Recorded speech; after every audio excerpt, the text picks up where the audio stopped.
Assalamualaikum warahmatullahi wabarakatuh, sahabat Smart Skill School. Semoga kita semua dalam keadaan sehat dan dalam lindungan Allah Subhanahu wa Ta'ala. Amin.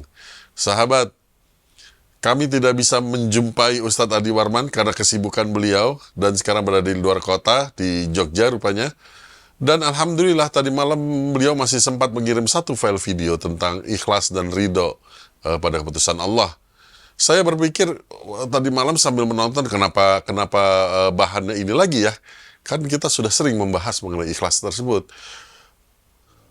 Sahabat, Masya Allah, ternyata ada arti-arti yang lebih dalam lagi yang selama ini tidak saya mengerti. Kalau sahabat pun mendapatkan hal ini, tulis di kolom komen, karena ini baru pemikiran saya sendiri, dan saya akan minta Ustadz untuk episode berikutnya akan berbicara mengenai hal ini lagi. Yuk kita dengerin ya.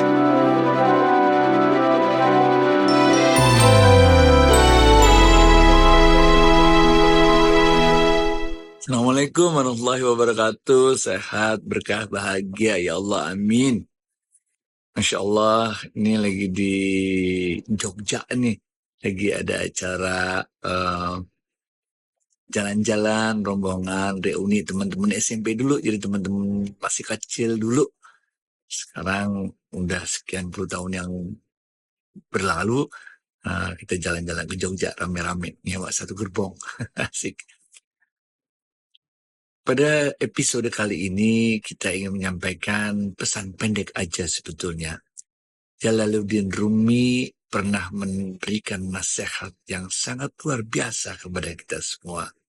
Beliau katakan, ketika kita mampu menerima dengan hati yang lapang semua cobaan-cobaan, musibah-musibah yang ditimpakan Allah kepada kita, pada saat itulah pertolongan Allah akan datang. Pada saat itulah pintu pertolongan Allah akan terbuka. Ini ada kaitannya sebetulnya dengan sebuah kisah sufi. Ketika itu seorang hakim yang sangat terkenal yang namanya Amr bin La'is.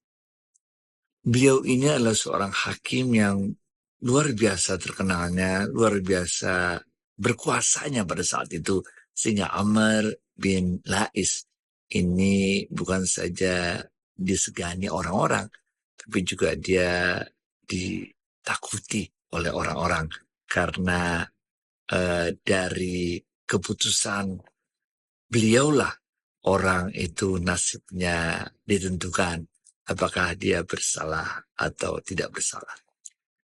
Suatu saat Amr bin La'is menderita suatu penyakit yang penyakitnya ini udah dicoba berobat ke banyak tabib, tapi penyakitnya nggak pernah bisa sembuh. Amr bin La'is juga telah berterus-terusan minta ampun kepada Allah, tobat kepada Allah. Kalau dalam pekerjaannya sebagai hakim, melakukan berbagai kesalahan-kesalahan dalam membuat keputusan-keputusan. Doa telah terus dipanjatkan oleh Amr bin La'is. Tapi doanya tidak kunjung dikabulkan oleh Allah. Penyakitnya tidak kunjung sembuh.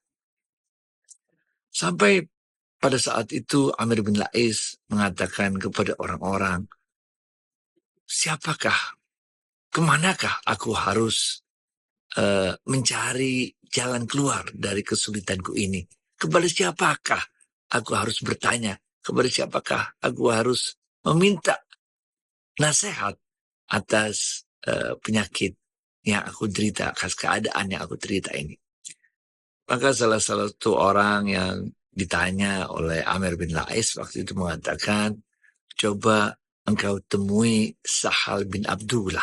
Ini Sahal bin Abdullah adalah seorang ulama yang luar biasa solehnya.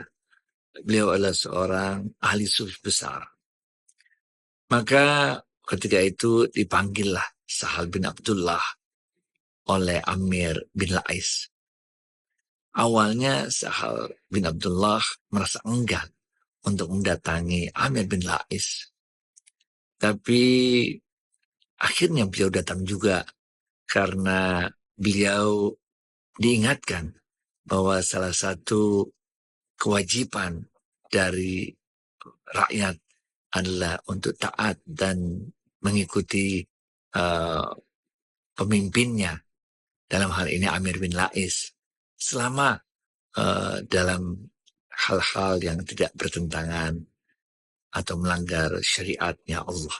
Maka datanglah Sahal bin Abdullah kepada Amir bin Lais yang pada saat itu keadaannya memang tidak memungkinkan untuk melakukan perjalanan menemui Sahal bin Abdullah. Ketika telah bertemu, kemudian Amir bin Lais menceritakan keadaannya, juga diceritakan bagaimana beliau telah meminta maaf, minta ampun kepada Allah, berdoa, tapi penyakitnya tidak kunjung tiba. Ini ada satu nasihat yang luar biasa yang disampaikan oleh Sahal bin Abdullah kepada Amir bin Lais. Ketika telah mendengar cerita panjang lebar dari Amir bin Lais, maka Sahal bin Abdullah mengatakan, ini penting nih, doamu hanya akan diterima oleh Allah. Doamu hanya akan dikabulkan oleh Allah kalau engkau telah menyesali perbuatanmu itu. Amir bin Lais menyadari, mengingat beberapa orang-orang yang pernah dimasukkannya ke penjara karena kesalahan dia dalam mengambil keputusan, maka orang-orang itu dikeluarkannya dari penjara.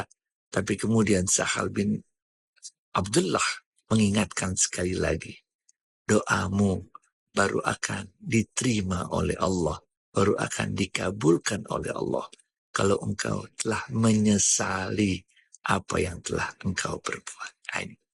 Ini kata-kata pentingnya. Kalau engkau telah menyesali apa-apa yang telah engkau perbuat. Ini ada kaitannya dengan apa yang disampaikan oleh Jalaluddin Rumi tadi, bahwa ketika kita mampu menerima dengan hati yang lapang, semua musibah, semua cobaan yang ditimpakan Allah pada diri kita, pada saat itulah pertolongan Allah akan tiba.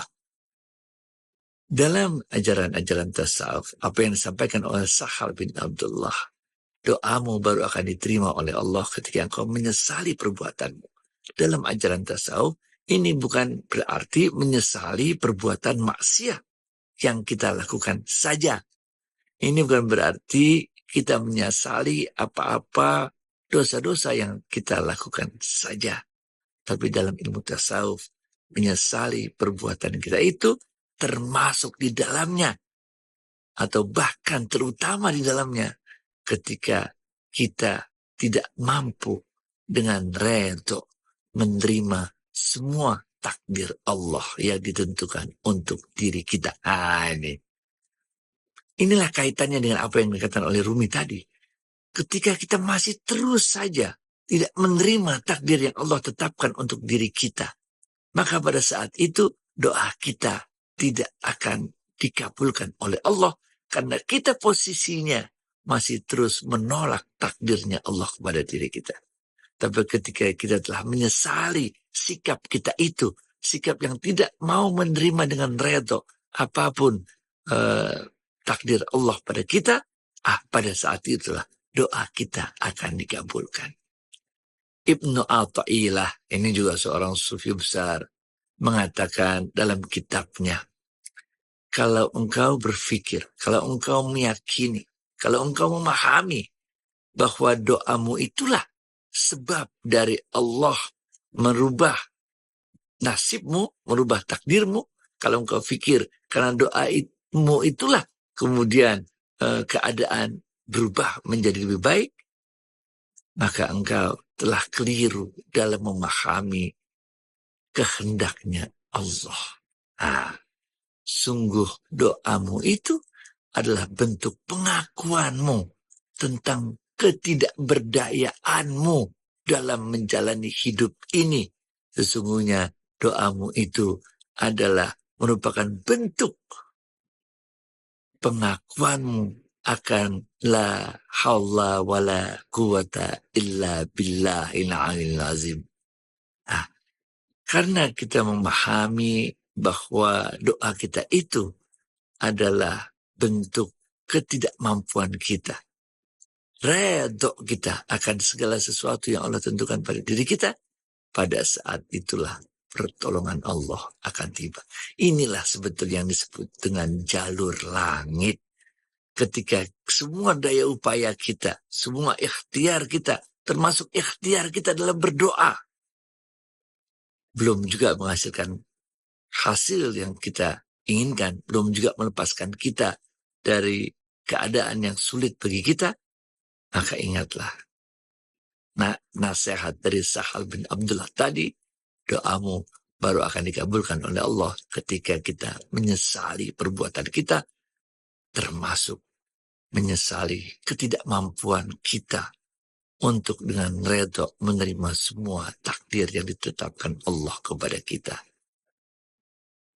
Ibn Athaillah tadi telah menyampaikan kepada kita bahwa bukan pada doa itu sebetulnya nasib kita berubah. Memang ayatnya jelas, ud'uni astajib lakum. Tapi pengertian ud'uni astajib lakum, berdoalah padaku, kata Allah, maka akan aku kabulkan. Maka yang dimaksud dengan ud'uni astajib lakum itu adalah berdoa dengan menyesali ketidakmampuan kita untuk menerima dengan redha semua takdir yang ditentukan Allah kepada kita. Mudah-mudahan Allah Azza wa Jalla memasukkan kita semua ke dalam golongan orang-orang yang selalu bisa redha atas semua apapun yang ditentukan Allah kepada kita.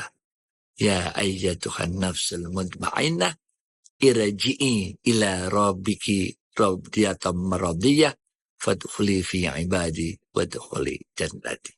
Ini. Jadi sahabat-sahabat Smart Skill School, marilah kita sama-sama terus berusaha mendekatkan diri kepada Allah. Dengan mendekatkan diri kepada Allah itu, kita akan lebih memahami tentang kehendaknya Allah kepada diri kita, bukan kehendaknya kita atas diri kita. Thank you. Assalamualaikum warahmatullahi wabarakatuh.